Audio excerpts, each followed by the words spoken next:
was on a panel with Chloe Cole. And afterwards we went out to dinner and we were all chatting and eating, and the adults ordered some glasses of wine.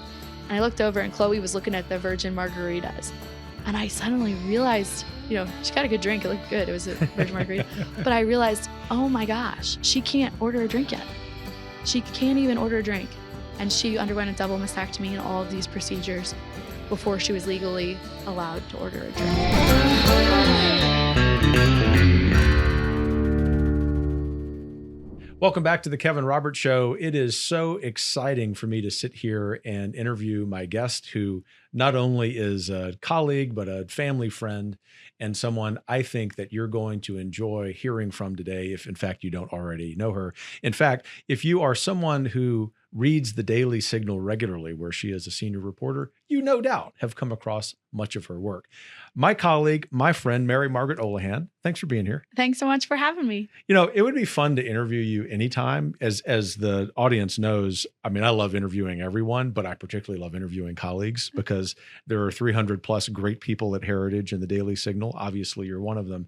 But what's especially important about this interview is that you have not just a new book out, but a really important book on gender ideology. It's entitled DeTrans. Those who have tuned in via video can see it between us. Thank you so much for writing that book. Thank you. And thanks for letting me come talk about it. It's a book that I was inspired to write several years ago, actually. I was reporting on gender ideology when I was back at the Daily Caller. And my old boss, Jeff Ingersoll, who's a former Marine, very intense, kind of scary man, told me, write a story on gender-affirming care. What is that? What does that mean? And at the time I thought, I don't really know what gender-affirming care is. It sounds kind of nice. It sounds, maybe they're just talking about social transitions, which would be just calling a kid by their pronouns that they prefer and a different name. And so I started digging in and realized that gender-affirming care is a euphemism that the left was using to talk about not just social transitions, but puberty blockers, hormones, and surgeries, even in the context of kids. And at the time, establishment media like the New York Times would always say, Republican lawmakers are trying to pass legislation banning gender-affirming care for trans youth. And they'd always include some line like, but of course, surgeries aren't available to minors under 18, which was a lie. And so this was, at the time, it was just a very convoluted term. It was very loaded. And when I wrote this story on it and really dug into how activist groups were telling the New York Times and other outlets to use this phrase instead of the realities of what we were talking about, I was so blown away. I was so annoyed and frustrated by how this was being weaponized. And so I thought, okay, I gotta tell the stories of people who have been down this path, who have suffered mentally and physically, and who can share their real stories. And sure enough, those people started popping up everywhere. Around 2022, I think, like Chloe Cole, many of these detransitioners started popping up. And when I got the opportunity to actually write a book, I thought, that's what I'm going to tell. Those are the stories I want to focus on. And it's important to note, and I'll ask you to comment on this, that given that Heritage is a public policy group and the Daily Signal is affiliated with Heritage, people in the audience may anticipate that your book is like a book that one of our policy scholars wrote. And obviously those books are really important. Right. What Mike Gonzalez, for example, writes regarding wokeness, Dr. Jay Richards on similar issues is what you've covered in this book. Very important, but they're in a different lane than your book. And by that, I mean, you're a journalist. And you approach this from the standpoint of wanting to report on what has happened. And so unlike the rest of us, policy people who are going to want to start with a hypothesis and persuade with evidence, you're doing what a journalist does, which is just reporting the facts. Talk about the approach to the book and why, therefore, it's valuable in this thankfully burgeoning genre of books that condemn this terrible practice. Yeah, so Jay Richards, actually, who I respect so much, he's a colleague of both of ours. Jay Richards listened to my idea for this book and kind of greenlit it back at the beginning of the process. He's been so helpful to me in meeting with sources and meeting with experts who can inform these types of conversations and books and stories. But the point of this book was to put these stories out there. The left loves to talk about empathy and compassion. They don't always put that into practice. But the point of this book was to say, here are these real stories. this actually happened to these young people. They lived this. They suffered brutal things, both mentally and physically. This happened to them. What do you make of it? What do you think of that? Should children be allowed to go down this path? Should we be pushing kids into gender transitions? And you know what? Further than children, some of the detransitioners make the argument that no one should be going down this path, which is a concept that I think the right may be a little split on. You hear a lot about, only kid. We only care about this in the context of kids. I think there's a lot of people that would argue, no, this is not good for anyone to try and change their body. In fact, no one can totally change their body and become another gender. But when I went this route to tell these stories in this way, I was doing that because for years now, I've been a reporter. I've told stories that establishment media doesn't want to tell. I think that's the job of conservative journalists, right? We fill the void. And I have found that your stories can go really far if you just tell the truth. I was surprised to find this actually. When I was first starting at the Daily Caller, I would try and tweet these spicy takes, and my old editor, Ethan Barton, would send them to me and be like, delete that, delete that. And I was kind of embarrassed. So I just stuck to, tweeting my stories, telling the truth. And I was amazed by how many people just wanted to interact with content that was factual and was sharing real news and real stories, because our culture is so starved for that. Everything is manipulated. The New York Times, if they're covering transgender issues, they don't include the important statistics, or they use the manipulated statistics, or, they'll try and say that no one regrets their gender transition, and they'll use manipulated statistics such as the one that only less than 1% of people who transition regret their gender transition. That's a statistic. We're talking about people who identify as transgender currently, less than 1% regret their gender transition. That's people who currently identify as transgender. So it's not surprising that they're not regretting their gender transition. Things like that, so common in establishment media. And so, I think that we have a real purpose here, conservative journalists. I think that's why the Daily Signal is so important, and the work that my colleagues and I do. And I think our culture wants more of it. So that's why I went this route. Well, and what I appreciate about the response just now, Mary Margaret, as well as the work of you and all of your colleagues at the Daily Signal, is that, well, yeah, you'll have a philosophical basis. You're right of center politically, just like we are at the Heritage Foundation. Your point is not to advocate for an ideology per se. Your point as journalists is to relate the facts. Your standard for journalistic excellence, I was going to say meets that of other journalism outlets, but I should say far surpasses it, right? Yeah, I actually think that y'all really do set the standard. Members of Congress tell us that. Friends of Heritage, non-friends of Heritage even tell us that. And that's actually the point I want to make with this question, which is the purpose of the book is not to be ideological, right? The purpose of the book is to capture this moment in time in America when we are mutilating people, and people who might disagree with the Daily Signal or the Heritage Foundation otherwise, ideologically, philosophically, ought to at least be willing to open the book and read the stories, right? Right. Exactly. And I think that is so important. We're talking about children, and that's something that is so under fire right now, is the innocence of children. I spend a lot of time in this book on social media and the impacts that it has on kids. And I truly believe that that's where most of this is starting nowadays. To give a child a cell phone and allow them to go upstairs and shut their door and lock it, you're allowing your child to be alone with the whole world. And there's no telling what your child is encountering. These girls, especially that I talked to for this book, they told me that they were quickly exposed to pornography, to adult content, to people who would love bomb them, as they would tell me. They would groom them, act predatorily towards them. And this isn't even necessarily in the context of gender activism. This is all separate. And then when it comes to the gender movement, there are people who are on the internet purposefully looking for children to tell them, yes, you can be another gender if you want to. They're looking for your children to say, you can become someone else and your parents don't have to know about it. In fact, they shouldn't know about it. And if they do, we can help you get away from them. And so all of that is just so scary to me. I'm from a big family. I have a lot of siblings, and I think that really helps me put it in context when I think about Chloe Cole, for example, at 12 or 13. She got on Instagram for the first time, and she told me there was this crazy cocktail of things that contributed to her gender transition.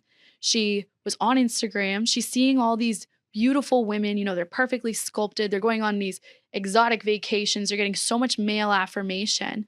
And she's thinking, as every 12 or 13-year-old girl thinks, oh, that's what I'm supposed to be. That's what a woman looks like. And then at the same time, she told me she was being inundated with pornography. And she's seeing all these women humiliated and degraded. And she's thinking, oh, is that how I'm supposed to be treated in a sexually intimate situation? I don't want that. That looks scary and horrible. So when you combine those things, and then you also combine the fact that these gender activists are all coming for her online and saying, "Oh, you feel lonely at school, you don't fit in. You don't think that you're a girl, you're afraid of your femininity. It's because you're not. It's because you're a boy." That little cocktail of things that she explained to me is not uncommon. And I think that we don't have a good understanding of how the social media landscape is affecting our kids and prepping them to be victims of this gender ideology cult, as I say in the subhead of my book. When I hear you explain Chloe's situation, and Chloe's become a friend of the Heritage Foundation, while we lament the decision she ultimately made. If we put ourselves in her shoes as a young teenager in this culture, which now sends all sort of degraded signals, right? You sort of understand how it's possible, right? Because from my vantage point, a generation older than you with children, just younger than you, it's hard for me to understand until I hear that summary of Chloe's story, and then I can get it. Right. But that's a way of leading to this question. And it seems as if, particularly the way you and Chloe portray this is something that transcends being a Republican or a Democrat. Oh, yeah. And I mean, I would like to think that the remaining left of center friends that I have from graduate school, many of them have forsworn me because I'm the president of the Heritage Foundation, but to the credit of the remainder, they still talk to me, that we would agree, not just on the anti-human end of this, but even on the cocktail, as you put it, of Instagram influencing particularly young women. Mm-hmm. You would think that folks left of center politically might have a special spot on their heart Mm-hmm. for people like Chloe and in their early teen years, basically being abused. Right. For what? For profit motive. Right. I mean, let's be honest here. Yeah. All of that to say, Mary Margaret, have you encountered some new friends on the political left who've said, yeah, I'm going to join forces with you on this? Absolutely. I've been amazed to see who has kind of coalesced to fight gender ideology. The amount of activists who I would say are not conservative at all, but I'm interacting with on a daily basis. I'm constantly shocked. I think a good indicator of where people are at politically often is abortion. And that's something I cover all the time. So that's been really interesting to me to see who I would say is a champion of children. And then, we might disagree on abortion. So there's always a little friction there. But it's at the same time, it's really beautiful to see who is willing to set aside political differences and to fight for our kids in this day and age. And I think it's one of those issues that, first of all, we are turning the corner on it. We are seeing so many detransitioners speak up. We're seeing legislation all over the country, helped by Heritage in all of these states to form and to coalesce and to enact. But we're seeing legislation all over the country banning doctors from performing these surgeries on kids and these procedures on kids. And then the lawsuits I find very hopeful, like Chloe's lawsuit suing Kaiser Permanente, suing her doctors and therapists. So I think we're turning the corner when it comes to this issue, especially because most Americans don't support these types of procedures. When you poll them accurately and you actually ask them, do you support surgeries, hormones, and puberty blockers? They don't support it. But I think it's something that people will look back on one day and say, why weren't you there for children? How could you not have stood up for children in this moment? What on earth prevented you from saying, no, these kids shouldn't be rushed down this path? And so in particular, I think of the doctors who have remained silent on this issue. And I know, we know that in the modern day, many people face cancel culture. They face losing their jobs for speaking out on something that they know to be true. But in particular, is the doctors that bothers me. I think about this a lot. Their failure to stand up and defend children, and their failure to even stand up for detransitioners who need help. They're suffering. They still have physical ailments. They don't know what these things did to their body because they're experimental, which the transgender experts don't tell us. And so I think I would really like to see more bravery from doctors, like Dr. Etan Heim, I think, the whistleblower in Texas, who is now being prosecuted by the DOJ for speaking out on what this Texas hospital was doing to children. That recent news story just is so crazy that he would be targeted for this. But that's something that I would like to do more reporting on is where are the doctors and why aren't they speaking up? There's a whole gender ideology industrial complex out there. Yeah. It's actually disgusting. Yeah. And they are preying on truly innocent people. They are hoodwinking parents, outright lying to them. And ultimately the answer to that is going to be public policy. Right. But in order for that public policy to be implemented, to your point, there has to be much greater courage by policymakers. I remember when this issue first crossed my transom when I was leading the Texas Public Policy Foundation, so several years ago, and I was already concerned about this. This was on my radar, just having been in education and understanding some of the crosses that Right. that other folks have to bear, and wanting to be very supportive in the right way that regard, but trying to convince conservative policymakers in Texas that this was an issue. I had some very thoughtful men and women in state government in Texas, good people of faith, tell me, "Oh, this isn't happening." And so when I probed a little bit and I said, "Well, on what basis can you say that?" Because our organization has generated all of this evidence. They would cite doctors, they would cite hospitals, they would cite big university hospital systems who say this isn't happening. And so I really want to underscore that point in this conversation for our audience, because if anyone is encountering that, whether just because their interest is sort of passing, or they have someone, God forbid, in their family or their friend orbit who's going through this, it is an outright lie. This is a complex, an industrial complex you simply can't trust. So give us some hope, maybe a story, Mary Margaret, of a policymaker who's been inspired by your reporting to say, I'm going to take a stand for this. Well, you know who I think of when you were telling that story and people trying to sound the alarm back in, I want to say 2021. I remember it was shortly around the time when Governor Youngkin was taking action. Well, candidate Youngkin then was taking action on the Loudoun County rape scandal, which was a horrific incident that happened in Loudoun County where this girl was assaulted in a bathroom by a boy who was wearing a dress. And around that time, as a reporter, I was trying to get people to comment on things like that. And as a culture wars reporter, and at the time I was one of the only culture wars reporters, it wasn't cool then. It's really cool now.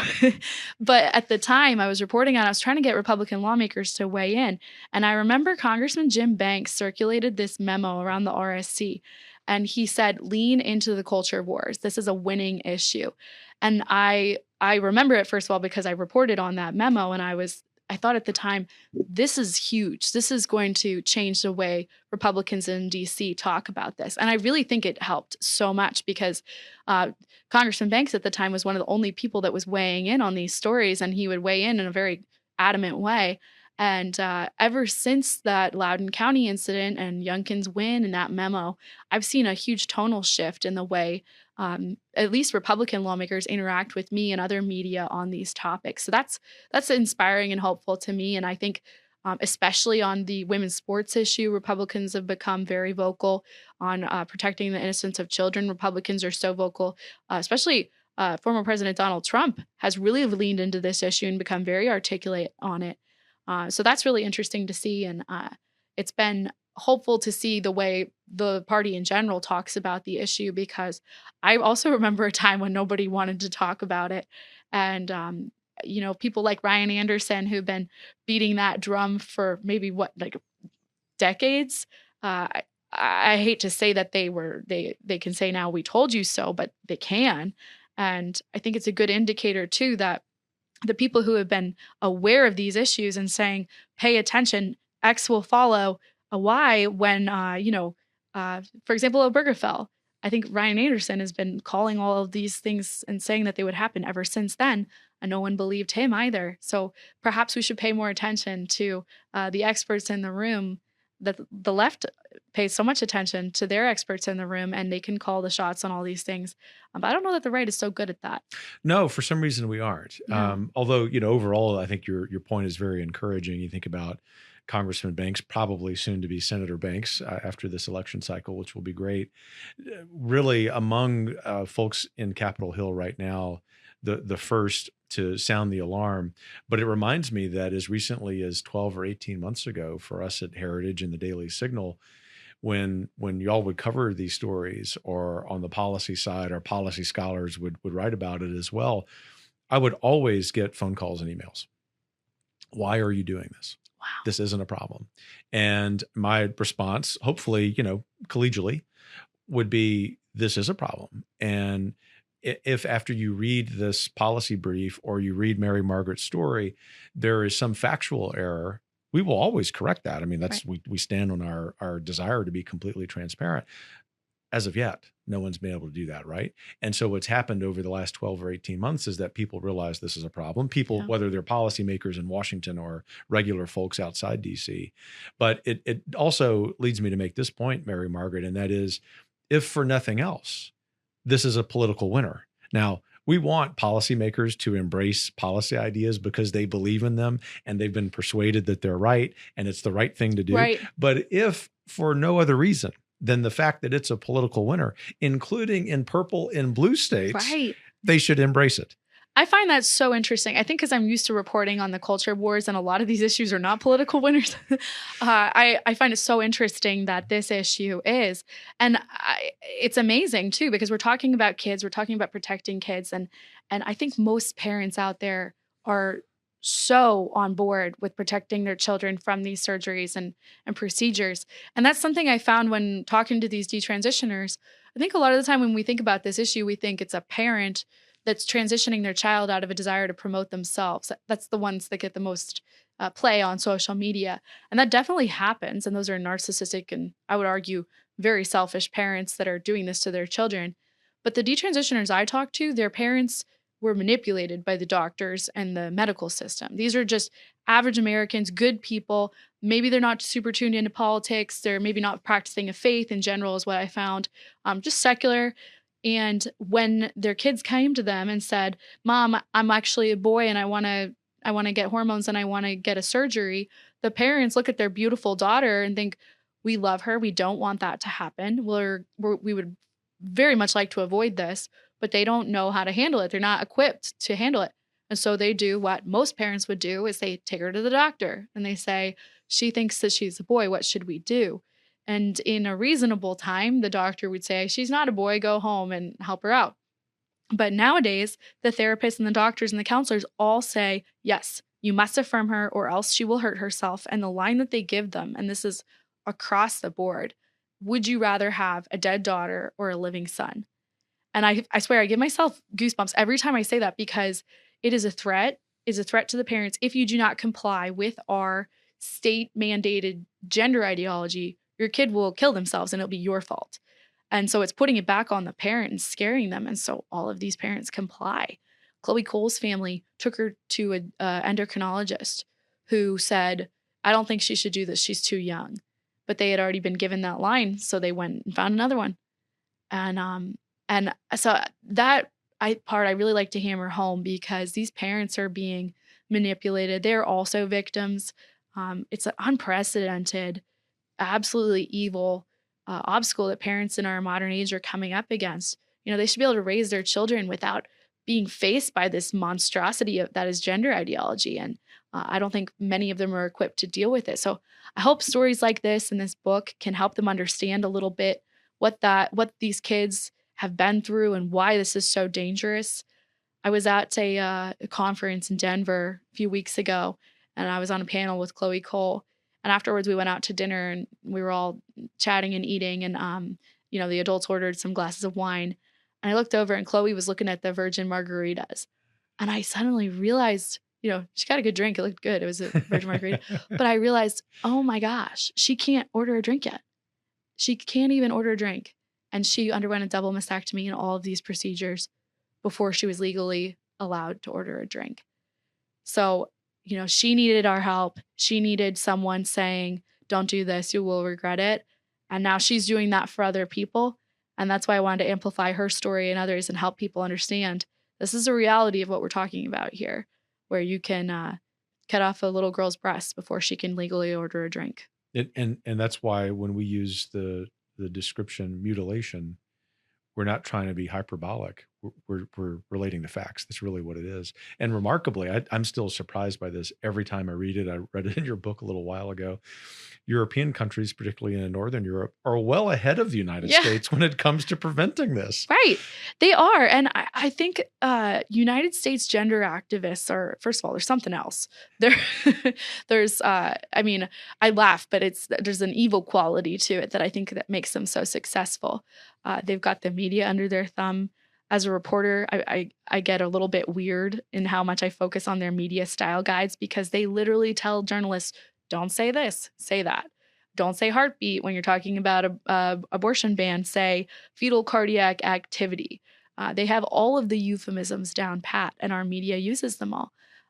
And I think when it comes to United States gender policy, our White House right now is very much under the thumb of these gender activists. They put out guidance a year ago saying gender affirming care for trans youth is crucial for the health and safety of trans youth. So I like to spell that out because I think it's helpful. Transgender surgeries, hormones, and puberty blockers are crucial for the health of trans youth, of kids who identify as transgender. That's what our White House is saying. And that in and of itself, I think, is a good example of why we're so far behind, is that all of our top institutions and even our president and his administration are arguing that these very detrimental experimental procedures are somehow pivotal to keeping our kids alive. And it's so twisted. It's so twisted and wrong. But that's where we're at right now. Give us a snapshot of where we are right now, because it seems as if we've made some progress, if nothing else, by increasing awareness of this problem. Your book is a huge contribution to that effort. But particularly if you can speak to a little bit of the public policy over the next year. In other words, I'm groping for some hopefulness. Is there, as we grasp for some optimism here, is there some possibility that we can see some public policy progress? I think so, yes. Yep. So all over the country, Republican lawmakers have been enacting legislation known as the SAFE Act, Save Our Children's Adolescents Act, I think something like that. But the gist of it is it's banning doctors and surgeons from performing irreversible procedures on minors.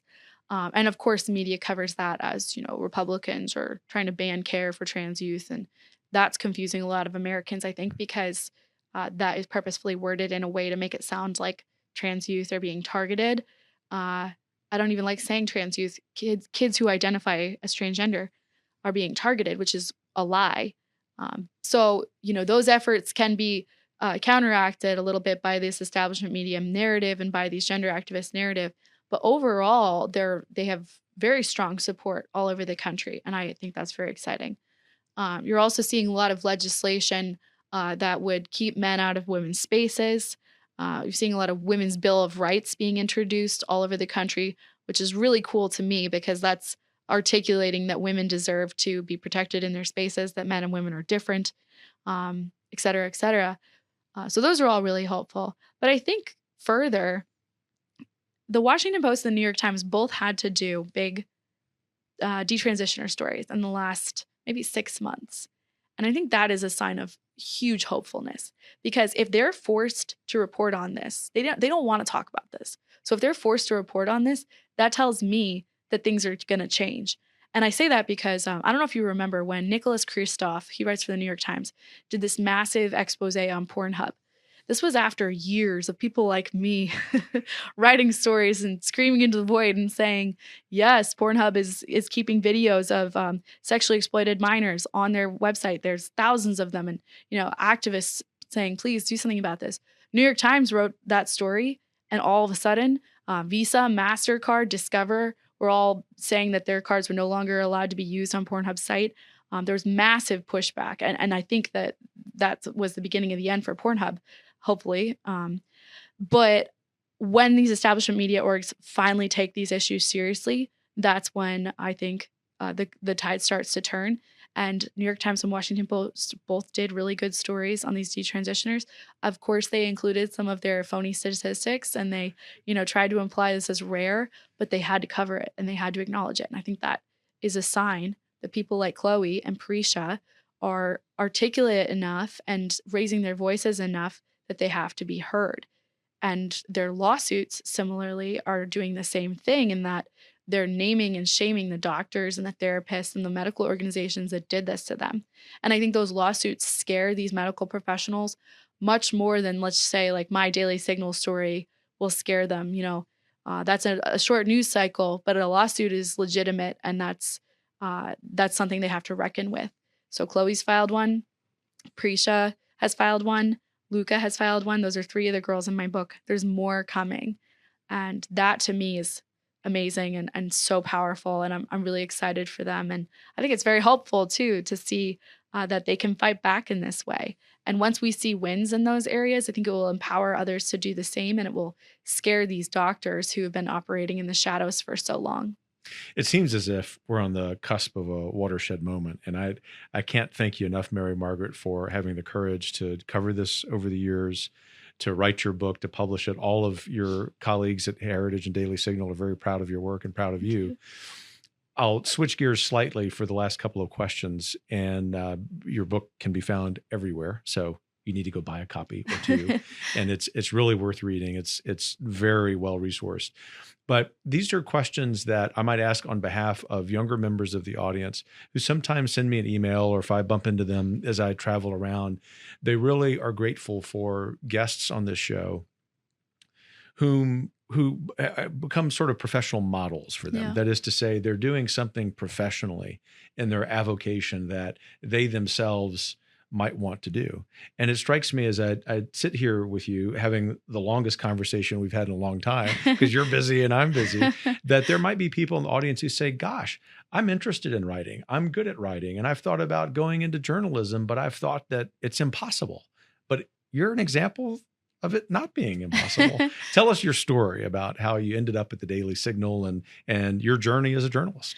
I love talking about this. And also I love helping people to become a journalist. So if there are people who are watching that want to reach out to me, they should. I help people all the time and connect them with internships all over Washington for journalism. And I think that it's so important that we have more young conservative journalists. I have always loved writing. In fact, it was my birthday last week and I was home and my siblings decided it was a good time to pull out this book that I wrote when I was younger. It was a medieval like romance story. And I was like, oh my gosh. Thank God for siblings, right? Yeah. I said, don't read that. It's my birthday. But I've loved writing for a long time. I was homeschooled, so I learned to read when I was really little. And I think that really informed how much I loved writing. My mom homeschooled us and taught me how to write when I was really little. And so when it came time to go to college and pick my major, I just picked English because I thought that I would get to read a lot and it would be fun. And I did. I took one journalism class. My professor was a reporter with the Associated Press. I thought it was super boring. I didn't like it. And I thought, nope, I'm not doing that. And so I graduated and I worked for Regnery Publishing. Tom Spence is a huge mentor of mine. I love him. And he actually was the one that agreed to let me write this book in the first place and published it. So when I was working at Regnery, I was a publicist and I was helping other people publish their books. And the Kavanaugh hearings happened. And we were, of course, paying really close attention to them because we were basing our publicity on the news. So when an author has a book, if you want to make it relevant to the news, you have to kind of work it in and tell the producers, okay, so like the Kavanaugh hearings are happening. Here's why my author's book is relevant to be on the news right now. So we're paying really close attention. And I just was absolutely radicalized by the Kavanaugh hearings. I first of all, couldn't believe the way that the mainstream media was covering it, the slanted news coverage, the crazy lack of sourcing, the stories that would go up that were so obviously based on illegitimate or untrustworthy sources. And I noticed a couple outlets that were doing a really good job, one of which was the Daily Caller, Daily Signal as well. So I reached out, and I would encourage other people to do this, especially young women. If you're interested in getting to a certain field, young men too, but I can say this as a woman. I reached out to a reporter who I'm now really good friends with, Amber Athey, and I said, "Can you get coffee with me? I'd like to talk about what you do and see if I would be good at it." And keep in mind, I still think reporting sounds awful from, my experience with this Associated Press journalist who was very, very straight and did Supreme Court reporting, and I've noticed since is kind of liberal. But when I met with Amber, she talked about what she did. She told me about the Daily Caller and how, they covered a lot of the news and they tried to fill this void that the media left, and they were very, very aggressive, which I loved. And so, long story short, she helped me to get a job there, working for the Daily Caller News Foundation, which is a reporting job, but it's a fellowship, and they teach you to be a really aggressive reporter, but they also are really hard on you editorially. So there were many tearful evenings I had where, my story got spiked because I had a typo in the lead or the headline. But I feel like it was so good for me. I loved it. My friends that I made there, I'm still very close with. And it taught me so much about how to be aggressive, how to follow a news cycle. And they thankfully let me have this social issues culture beat, which I really leaned into. And I found, to my surprise, there's a lot of commentators in the culture wars space, but not very many reporters at the time.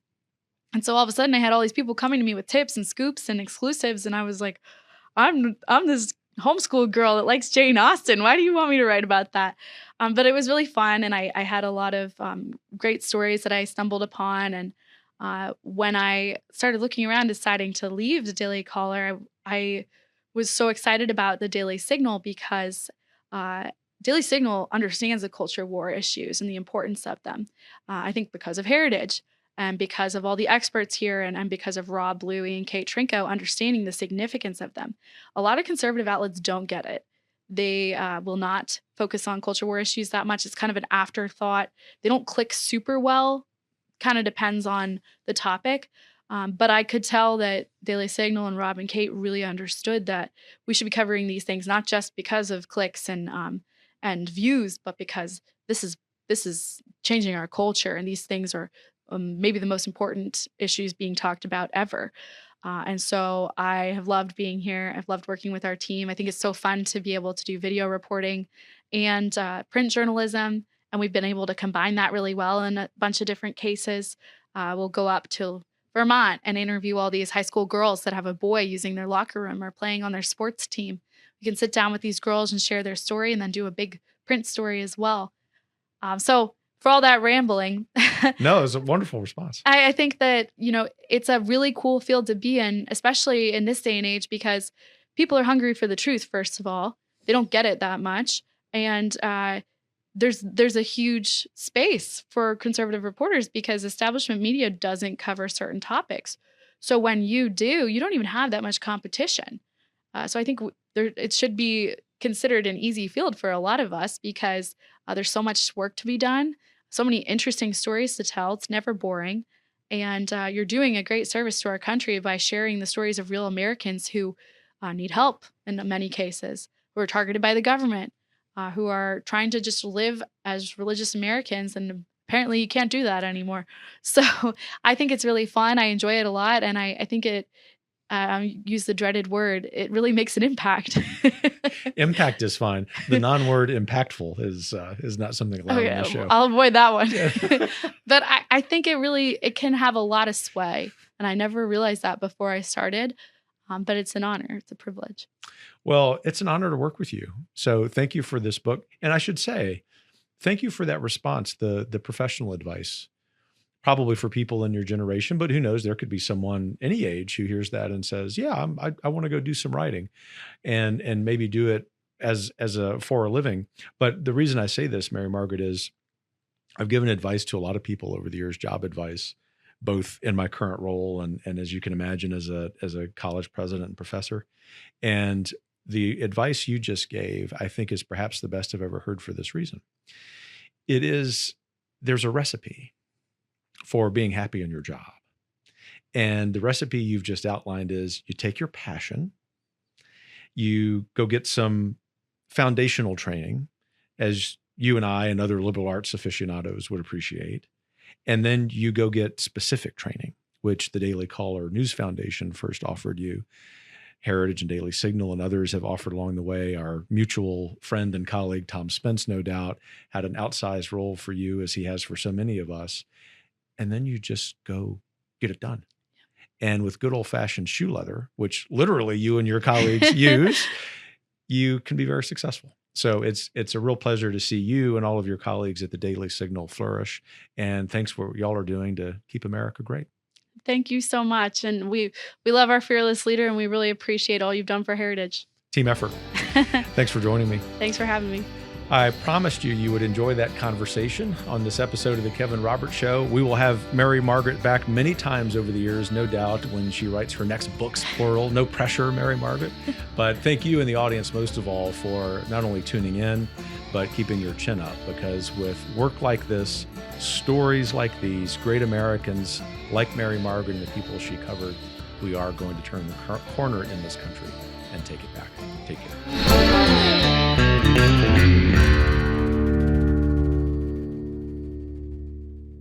The Kevin Roberts Show is brought to you by more than 500,000 members of the Heritage Foundation.